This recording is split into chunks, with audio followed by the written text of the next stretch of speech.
So, I wanted to put one of my worries out there just so people understand what happens to me, and that way, when the consequences come for me, people understand why. So, I'm making my life story public. I'm changing the names of people.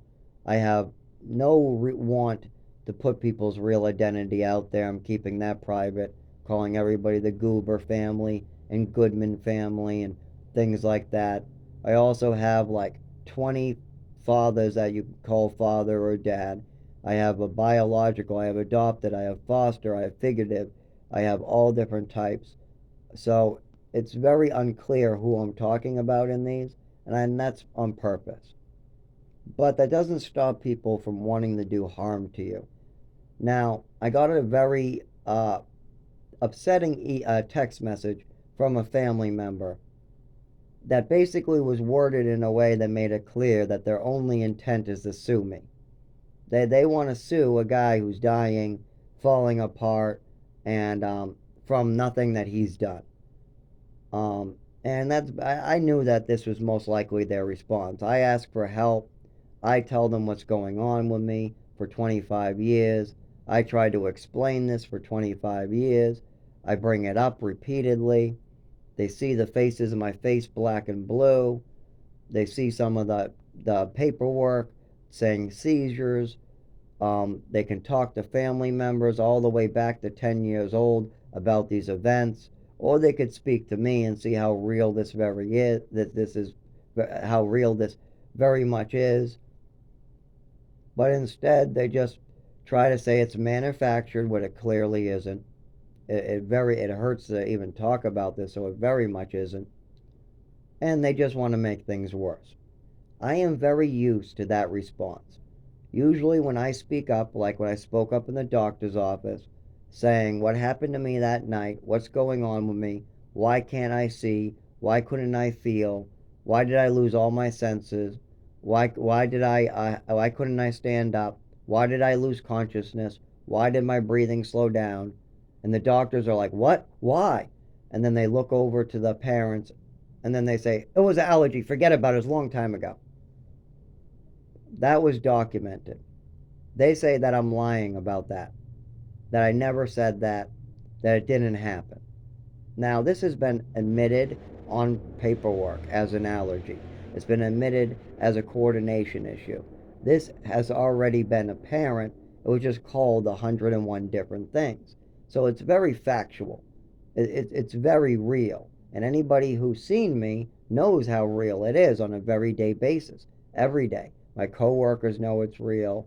My boss knows it's real. My friends know it's real. And I bet if family members spent even a week with me, they would realize it's real. As well as as a child, there were more mild symptoms, but they were very visual. And there were red flags everywhere pointing to this. There was also red flags that my mother was unstable. I mean, the biggest red flag is that she's no longer alive and her liver failed. And during that liver failure, there was super big red flags sticking up that said there's a problem. And so I speak up about this from the heart. I'm trying to educate other people about the dangers of doing these things. I'm trying to put it down on paper in a format where people can understand. I'm changing the names to protect the identity of the people who did this. And their response is that it's made up and they're going to sue me. Now, I can read between the lines too.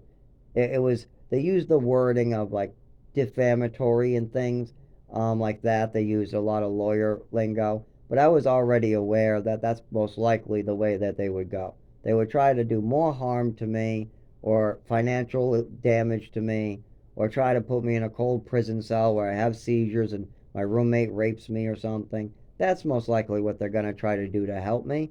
They're going to try to sue me. What a great family. I'm having seizures, shaking. I'm having problems moving my body. I'm taking ballet for it at age 10.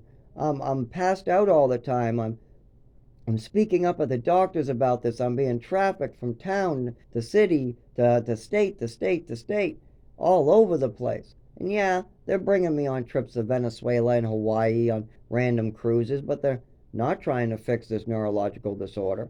They're seeing me struggle every winter with the cold. This has been documented well too. Every cold, I get stuck inside of me. I can't talk as much. I don't move as well. It almost seems like depression, but it's not. As well as there's depression from medications.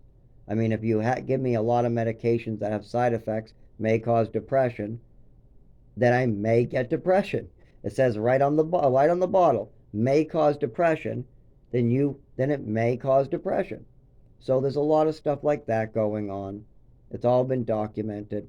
But I don't have access to drive around and get this. And every time I get close, I hear I'm going to get sued or that they don't want to deal with it or something like that. So I expect this. But I just want people to know that, yeah, when something happens to me, it does have a lot to do with this. I ask for help and people double down their efforts to hold me down. And it happens quite a bit.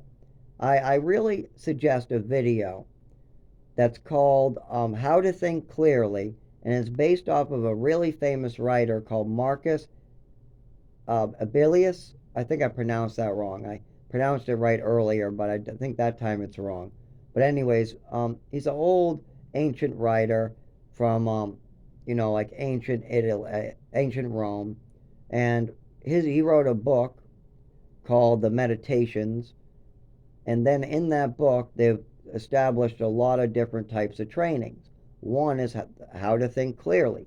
You must identify what's going on and what's real and what isn't. I have done that. I've dealt with this for 25 years, and this made up illusion that my mother made is fake. There is no mental illness that causes numbness in your leg where you can stick pins through your leg and it doesn't feel like as painful as it should. When you are 10 years old or 7 years old and biting yourself and all of a sudden you don't feel it like 2 years prior, that's not a mental illness. Yeah, biting yourself or trying to harm yourself is a mental illness, but trying to see if your skin has nerves and see if you can feel your arm, that's not. Have bumping into stuff and scratching your knees and legs because you can't move your legs and your legs will have a kind of numbness to them, and then getting marks on your shins a lot, that's not a mental illness. Shaking to the ground because loud noises and flashing lights are making a pain go down your back and you're falling to the ground, that also is not a mental illness. If I continue calling that a mental illness, then I would be lying and I would be living in a fantasy world. And for many years, I lived in this fantasy world. I was going to psych doctors to treat a neurological condition, and it didn't get any better. Who would know that treating a neurological condition that has to do with your nervous system with the wrong type of medications might have side effects like depression and suicidal thoughts? Well, I know now, and that's why I'm not falling into that. I'm moving forward with the facts that I have at hand. I know when this started.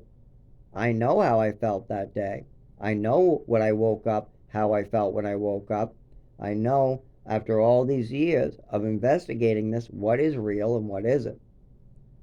And this is not some made up crazy mental illness. I've spoke to many neurologists and they've made that very clear that this is a neurological disorder. And also the leg and the nerve type of pain going down my back and the numbness, that doesn't match any type of mental illness on my records either. And this is not no made up story. This isn't something that I just came up on the spot. I've been talking about this for 25 years. I've been trying to get to the bottom of this for 25 years. And for somebody just to want to dodge it and make things worse or cover it up or not deal with it, that's what I expected, but I was hoping for more. I was hoping that my prayers would be answered, and all I pray for is for my family to see God's light, to do good and do what's right no matter what the consequences are. Now, harming somebody when they're down doesn't sound like they're right. Suing somebody while they're injured doesn't seem like it's right. Speaking up about what happened to you and changing the names, there's nothing wrong with that. There's nothing wrong with speaking up about the atrocities and the horrible things that were done to you. They actually encourage that in therapy, and they encourage you to get it out there, especially to your aggressors. The people who did this to you deserve the truth. The people around you in your family deserve the truth. So if you know something to be true, you should come out and say it. And that's why I'm coming out and saying this. I'm coming out and telling you what I know to be true for facts. There's a lot I don't know. I don't know exactly what to call the pain in my spine that feels like a taser feeling. I'm sure there is a word for that. It's been going on for 25 years, and I will have a word for it soon. But I can tell you for sure that there was a like an electric taser feeling going from the where my neck meets my spine, going down, shooting into my limbs for 25 years, and it's getting worse. It wasn't as bad as a kid, except for the night it was done to me or when I was being re-drugged, but it has been bad for a long time, and it's been getting worse for a long time. And there's no reason why this doesn't have to be addressed other than somebody just wants to keep on trying to like sue me, push me down, have me live in the woods, fend for myself for 4 years. I mean, I did live in the woods too. I was having seizures on a regular basis. I was getting stuck in the cold on a regular basis. They even found my body frozen to the pavement, and I was unconscious for like 24 hours. That was a pretty rough one. They found alcohol in my system, so it's not like they really looked much into it. They figured I passed out from the alcohol, and that's it. And that's part of the problem at my early 20s. I did treat this with alcohol because I could get moving. If I drank, I would just push the problem till tomorrow. If I drank, I didn't have to deal with it today, but I would have to deal with it the following day. But the fact that people just want to continue hurting me, want to continue not helping, I mean, I can't twist somebody's arm to be a good person. I can't twist somebody's arm to want to help me, and I'm not going to. I'm just going to continue telling my life story exactly as I know to be true. Now, I don't have like great words for the taser feeling in my back, but when the doctors give me a diagnosis, and when they give me the words for what you call these things, I will use those words because I know that that feeling is factual. It's been happening to me for 25 years. I mean, when something happens to you that long, you kind of have an idea of what to call it. You get better and better words as time goes by. And you definitely know it's not some fictional fantasy as well.